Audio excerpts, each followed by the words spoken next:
Hi, this session is titled Contributive Diplomacy in the Creative Industry. Case: a lesson learned.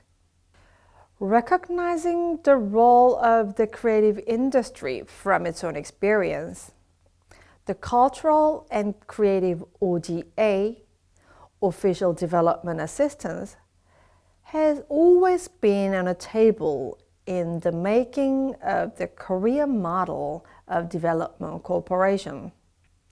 Soon after Korea joined the OECD DAC in 2009, the discussion on cultural ODA has emerged. Korea's Cultural and Creative ODA is the third largest, next to Japan and France, in OECD DAC. The expansion of this type of ODA helps shape the Korea ODA model. While Japan spends most of its cultural aid on building cultural infrastructure based on national interests, France's aid finds its destination primarily in former French colonies. On the other hand, Korean cultural ODA mainly aims to build cultural capacity via sharing technologies and experiences.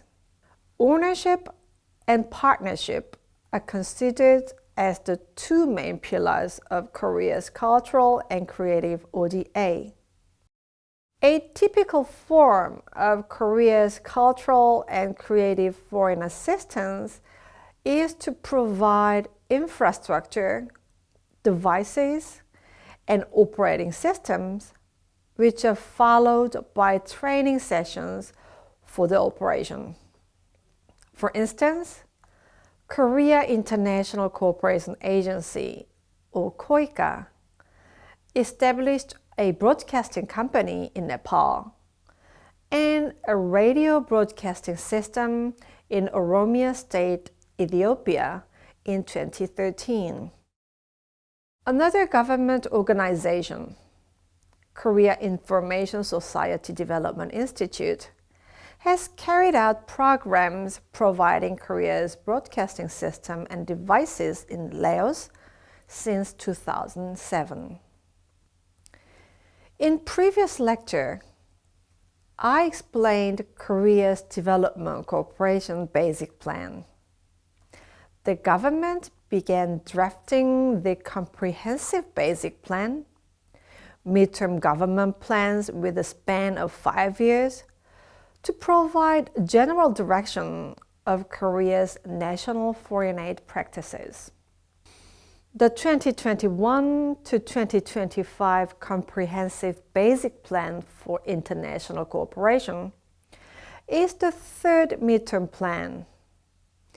In pursuit of enhancement of global social value and promotion of national interest through cooperation and solidarity, the current third plan suggests 4 types of goals: inclusive, mutual, innovative, and collaborative ODA. And the third plan illustrates 12 main subjects to meet those 4 goals. The third basic plan, for the first time, illustrates a number of strategic areas of Korea's ODA practices, including the cultural content industry. The inclusion of the cultural and creative industry in the midterm plan reflects its national confidence in Hallyu, which is a craze for Korean creative products abroad, and the state's intention to utilize it in pursuit of national interest. In the third plan, the cultural and creative industry is noted twice. First, under the goal of mutual ODA, The plan seeks to establish tailored infrastructure and strengthen capacity to utilize tourism and cultural resources for economic development based on partner countries' cultural content. Second, under the goal of innovative ODA, the plan intends to design programs which utilize cultural content production techniques and build cultural content-based businesses in pursuit of strengthening cooperation through forming cultural empathy. Additionally, the current administration is supportive of the cultural and creative foreign aid. When President Yoon Suk-yeol gave a keynote speech at the 77th UN General Assembly in 2022, UNESCO was the only UN agency mentioned in his speech.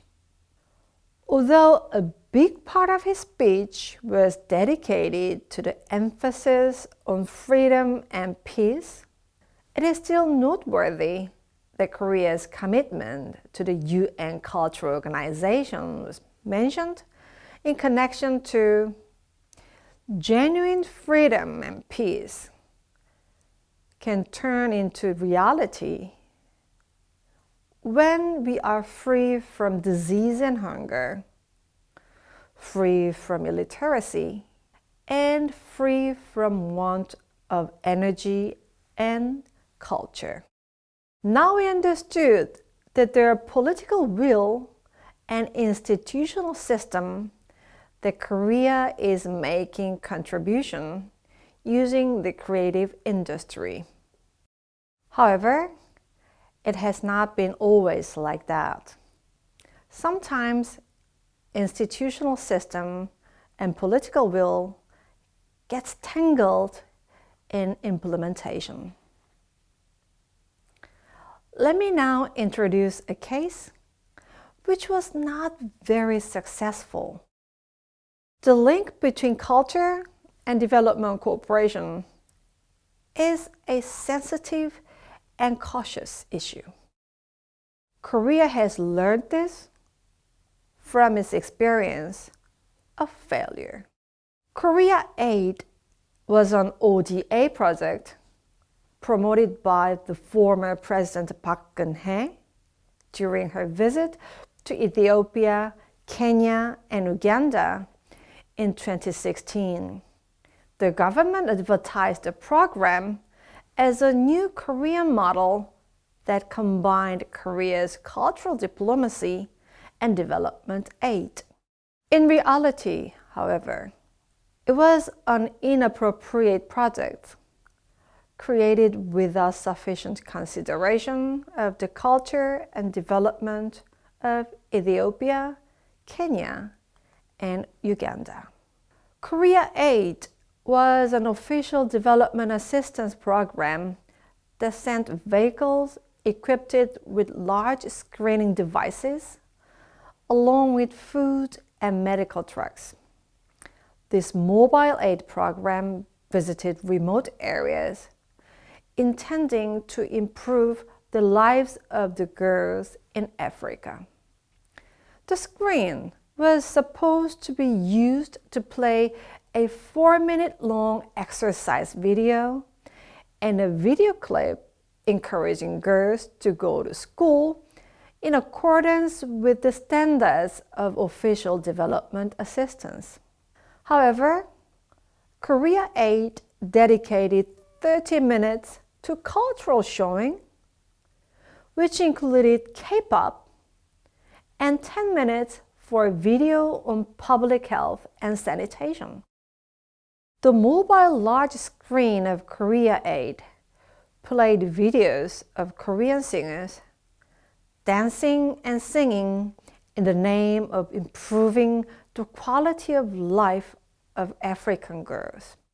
KTV, the government's official channel, introduced the project under the title of Tour of 3 African Countries, Sowing the Seed of the Korean Wave with Korea Aid.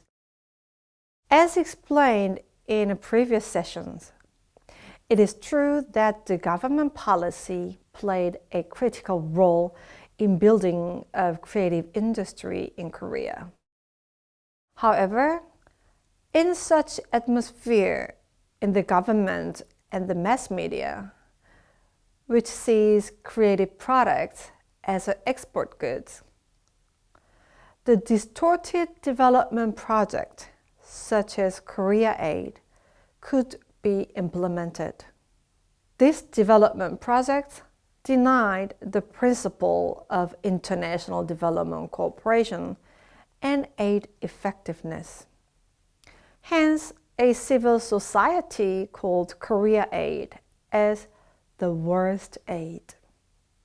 Such inappropriate structure of Korea Aid later revealed as one of the corruption cases, which later led to the impeachment of President Park Geun-hye at the time.